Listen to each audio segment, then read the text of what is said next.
मैं डॉक्टर कुसुम मित्तल आज आपको वस्त्रों पर दी जाने वाली परिसज्जा के बारे में बताऊंगी। कताई और बुनाई के पश्चात वस्त्र तैयार हो जाते हैं, लेकिन जो पर्दे पे से उतारे हुए वस्त्र होते हैं वो पहनने लायक नहीं रहते हैं। बुनाई और कताई करते समय कई बार वस्त्रों पर सतही दोष रह जाते हैं, जैसे कि कोई दाग धब्बे लग जाते हैं, कहीं धागा छूट जाता है, कहीं बुनाई जो है वो दूर दूर हो जाती है। और ऐसे वस्त्र अगर हम बाज़ार में बेचते हैं तो कोई भी उसका उपयोग नहीं कर पाता और ऐसे वस्त्र अच्छे भी नहीं होते हैं। कई बार जो वस्त्र होते हैं वो बहुत खुरदरी सतह के होते हैं और वो खुरदरी सतह पसंद नहीं की जाती है। तो विभिन्न प्रकार की परिसज्जाओं के द्वारा उस वस्त्र को स्मूथ और चिकना बनाया जाता है। इसलिए हम ये कह सकते हैं कि जो भी वस्त्र पर्दे पे से उतारे गए होते हैं उन वस्त्रों को पहनने के लायक बनाना या जिस उन वस्त्रों की कार्य क्षमता को बढ़ाना या उसको सुंदर और आकर्षक बनाना ही परिसज्जा कहलाती है। अगर हम उसको और रिफाइन भाषा में कहें तो कह सकते हैं कि वस्त्रों के बाहरी रूप को निखारना, रंग रूप को निखारना, वही परिसज्जा कहलाती है। परिसज्जा से वस्त्र जो है वो आकर्षक और सुंदर हो जाते हैं, उसमें चमक आ जाती है। कई बार जो कॉटन वस्त्र होते हैं अगर हम उनको करघे पे उतारे हुए वस्त्रों को बाज़ार में सप्लाई करते हैं तो वो बिल्कुल लुगलुगे होते हैं, लिजलिजे होते हैं और उसको कोई भी पसंद नहीं करेगा। लेकिन अगर उस पर स्टार्च लगा के और उसको सुंदर आकर्षक तरीके से फोल्ड करके जब मार्केट में बेचा जाता है तो वही वस्त्र सुंदर और आकर्षक लगने लग जाता है। तो परिसज्जा के द्वारा हम ये कह सकते हैं कि वस्त्रों को हम उसके बाहरी रूप को सुधारते हैं, उसकी कार्य क्षमता में वृद्धि करते हैं और जिससे वस्त्र दिखने में सुंदर, आकर्षक और ऐसा लगे कि कोई भी व्यक्ति उससे अट्रैक्ट हो जाए और उसको खरीद ले। तो परिसज्जाएँ जो होती है वो कई प्रकार से वस्त्रों पे दी जाती है।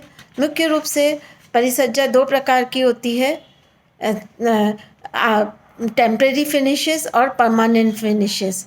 टेम्परेरी या अस्थायी फिनिशेस वो होती है जो कि थोड़े से समय के बाद या जब हम वस्त्रों को पहनते हैं, धोते हैं तो वो परिसज्जा उतर जाती है, वो लंबे समय तक नहीं टिकती है। वो टाइम बिंग के व्यक्ति को अपना प्रोडक्ट कोई बेचना होता है तो उसको उस पर खूब सुंदर फिनिशिंग करके देते हैं, लेकिन जैसे हम उसको पहनते हैं, धोते हैं तो वो सारी फिनिशेस ख़त्म हो जाती है। उसको टेम्परेरी फिनिश कहते हैं। परमानेंट फिनिश वो होती है जो कि वस्त्र के फटने तक रहती है।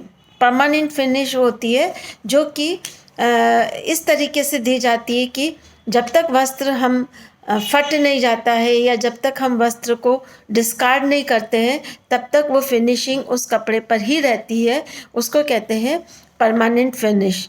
परमानेंट फिनिश वाले वस्त्र थोड़े से महंगे होते हैं, लेकिन टेम्परेरी फिनिश वाले वस्त्र सस्ते तो होते हैं और वो साथ में ऐसे भी दिखते हैं जैसे कि किसी सेम वस्त्र की कॉपी किए हुए भी होते हैं।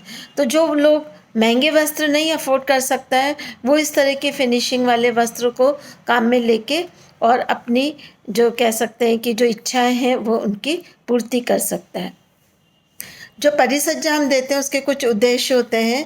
एक तो है कि वस्त्र के बाहरी रूप को सुधारना और आकर्षक बनाना। हम परिसज्जा क्यों करते हैं उसका फर्स्ट है कि जो भी कपड़े हम जो बुनकर के द्वारा बुने जाते हैं उस पर दाग धब्बे लग जाते हैं, धूल होते हैं, धूल मिट्टी होती है।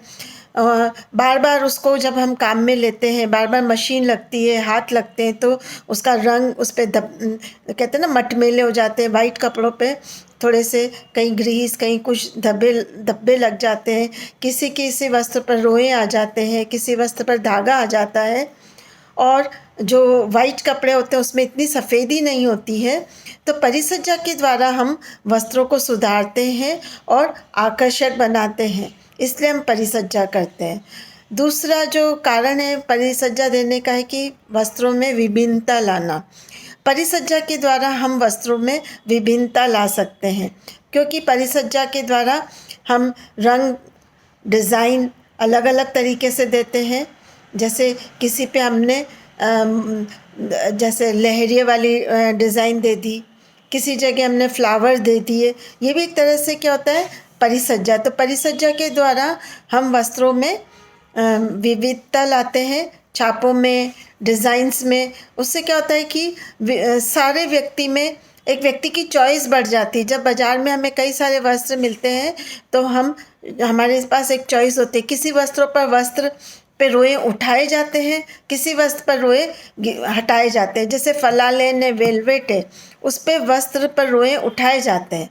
तो कॉटन के वस्त्रों को ही हम विभिन्नता ला रहे हैं। एक में रोए उठा के वेलवेट बना रहे हैं, फलालेन बना रहे हैं, और एक में स्मूथ करके उसको चिकना बना के और फाइन कॉटन का कपड़ा बनाते हैं। तो वस्त्रों में विभिन्नता लाने के लिए भी हम परिसज्जा करते हैं। फिर वस्त्रों की उपयोगिता बढ़ाना, जैसे वस्त्र जो होते हैं उसको हम एक ही वस्त्र को अलग अलग तरीके से काम में लेते हैं। तो इससे परिसज्जा के द्वारा हम वस्त्रों की उपयोगिता बढ़ाते हैं।